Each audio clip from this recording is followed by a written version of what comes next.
Hey guys. Okay, so welcome back to the second section of the second hour of our video of this week.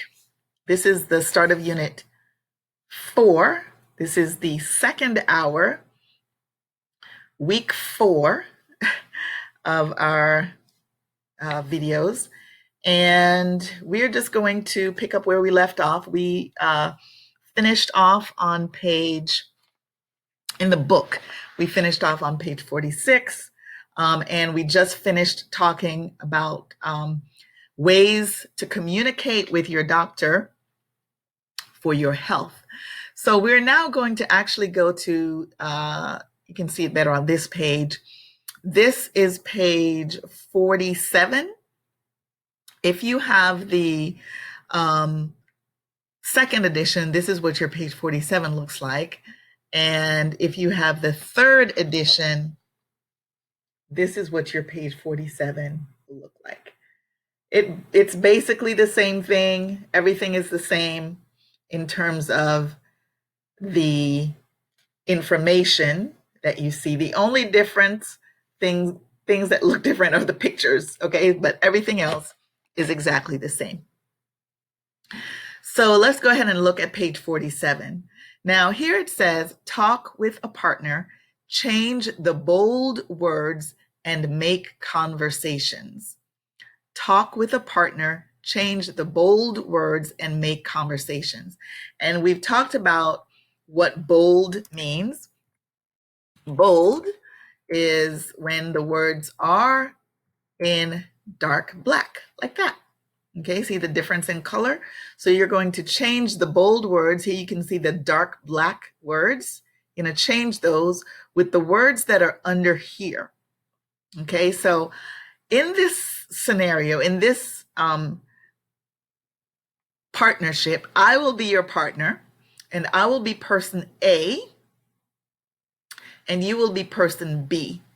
And I want you to be person B because I want you to have the full sentence. I want you to be able to say, I want you to be able to say the full sentence, okay? And underneath each of these, you see these words, she, cold, tissues. So each one has something different. And I have the first three right here. The first three, 1, 2, 3. And we are going to go through this together. So underneath the first one, you see this big box of tissues right here. So it's talking about tissues. And then we're going to go through this conversation. So I'll be person A and you be person B. So here you see the word she down here, right? You see the word she right here. That's where this she comes from. Okay. And then the question is, you're going to use your to be. How is she? Okay. If the subject is not she, then you're going to have to change your verb to be. So you can see that right here. The subjects are different. Here you have the subject she. Here you have the subject he. Here you have the subject you. Again, here you have she, you, and he. So when the subject changes, the verb also changes, right? It may or may not change because he and she use the same verbs, right? So when the subject changes, sometimes the verb changes. But let's go through this first one. We'll read this one together. How is she? That's my question to you. How is she? Not so good. That's what you would say. Then I would say, what's wrong? And then you have to give me a sentence based on this right here. Here you see a cold. So you would need to give me a sentence based on that. Okay? And that says a cold.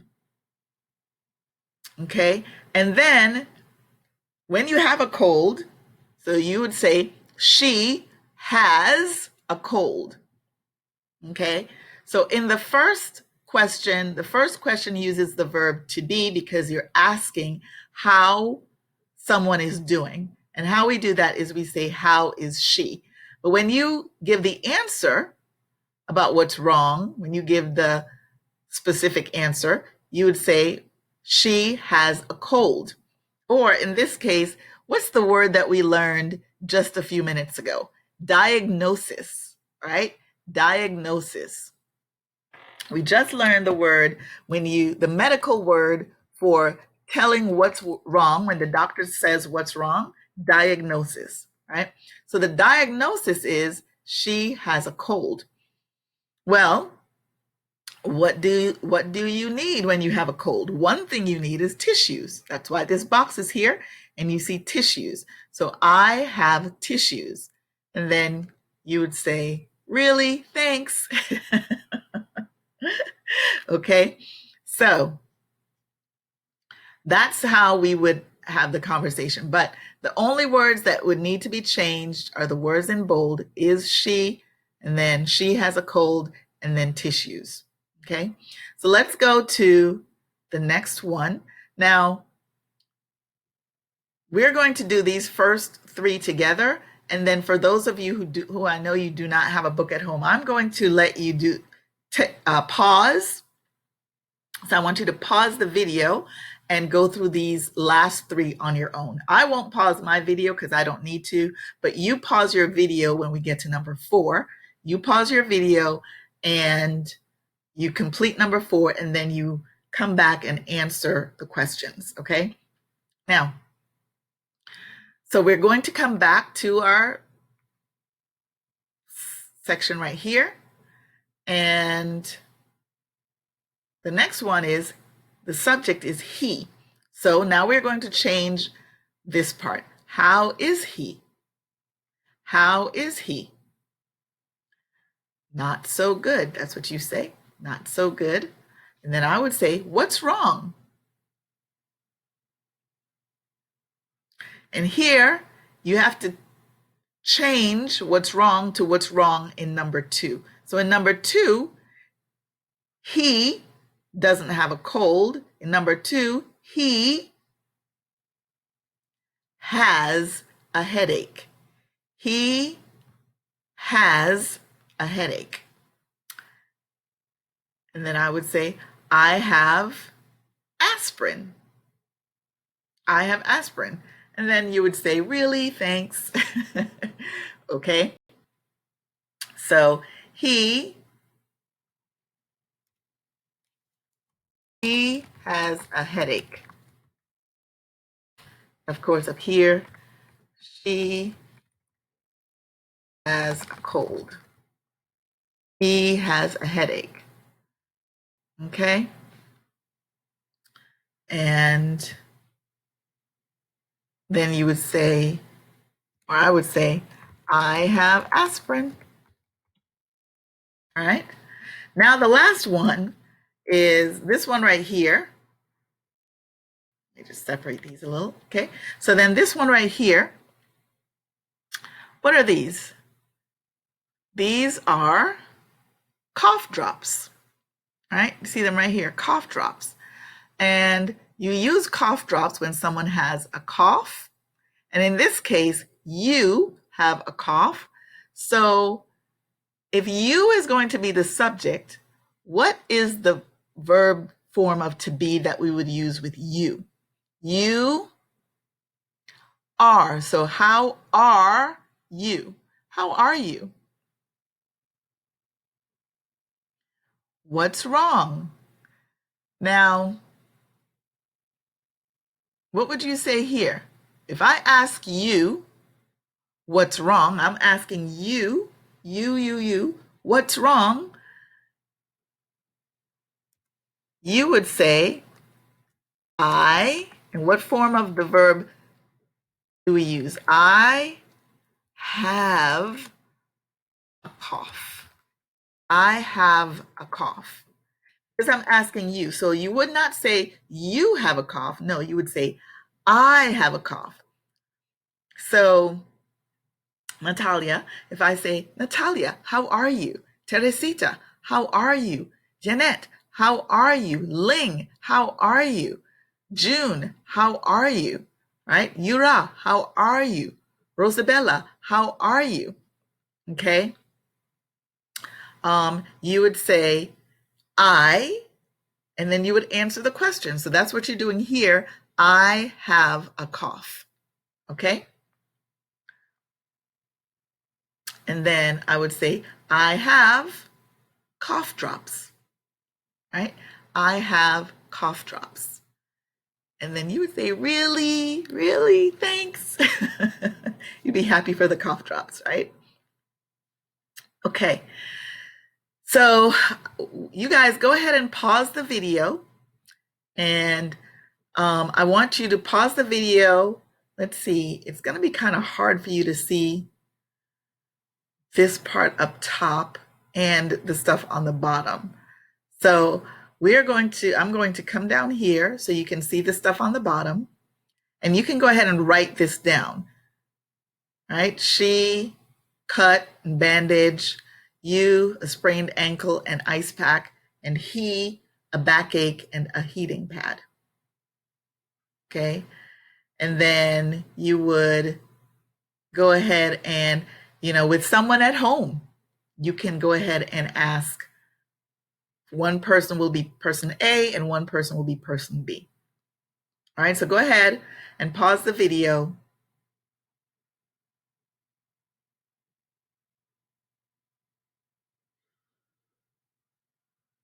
Okay. So I'm assuming, hopefully you paused the video and you were able to answer the questions.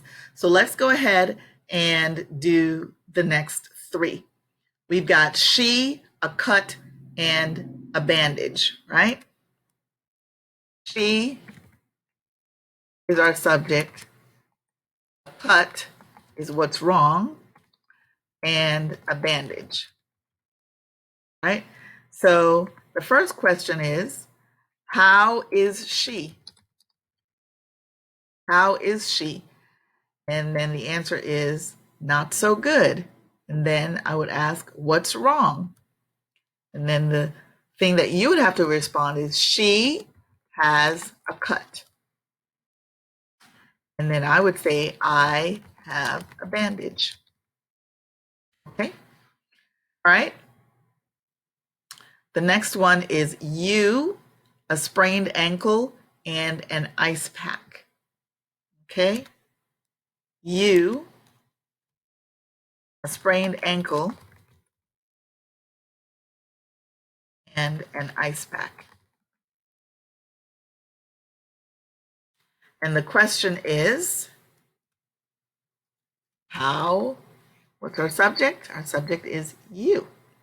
So it would be, how are you? Not so good. What's wrong? We say, I have a sprained ankle.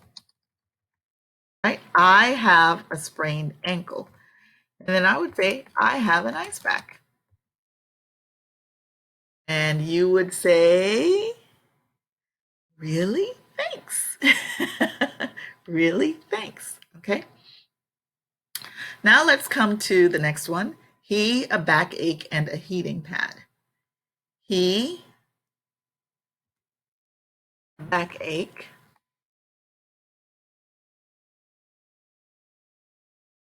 and a heating pad. And the question is, how? Our subject is he, so how is he? And of course, the answer is not so good. What's wrong? He has a backache. And then I would say, I have a heating pad. Okay. All right, so that's page 47. Now, if we come back to page 47, you can see right here on the bottom, it says, again, it's another opportunity to communicate, for you to talk with a partner, ask and answer questions, right? So you could do this at home with someone, that you are at home with. What's the matter? I have a cold. Use tissues. What's the matter? I have a cough. Take cough drops. And let's look here at our useful language. Tissues, a bandage, a heating pad, an ice pack. Repeat after me. Tissues, a bandage, a heating pad, an ice pack. Okay, and what would you take for some sicknesses, some illnesses? You would take medicine, you take an aspirin, you can take vitamin C, and you can take cough drops. Okay, these are things that you can take. Okay, so let's move on to the next page of our lesson. And we're actually going to move on to page 48. And these are questions with have. And actually, I take that back. I'm going to come back to page 47 just for a moment. I'm going to come back to page 47 for a moment, because I didn't talk about this part up here, this useful language up here. This is language where if you go to the doctor's office, we talked about it a little bit, but I want to go into a little more detail. What's wrong? Okay, that's something the doctor might ask you. What's wrong? Or the doctor might say, what's the matter? Okay, what's the matter? So this is another way that the doctor can communicate with you. What's wrong? What's the matter? Okay, this is where they want to know, what are you feeling? What's your illness? Okay, what aches? What hurts? And it could be, a headache, a sore throat. You have to tell the doctor what's wrong with you. And that's, this is also a way that they can ask that question. Okay. So I'm going to actually end the lesson focus right here for this one, because I want to have enough time to go over the next section on page 48. And when we're done with this, I also want us to have enough time to go over the what you're going to do for homework. Okay, so I'm going to go ahead and end this section right here. I'll see you the next section, section 3.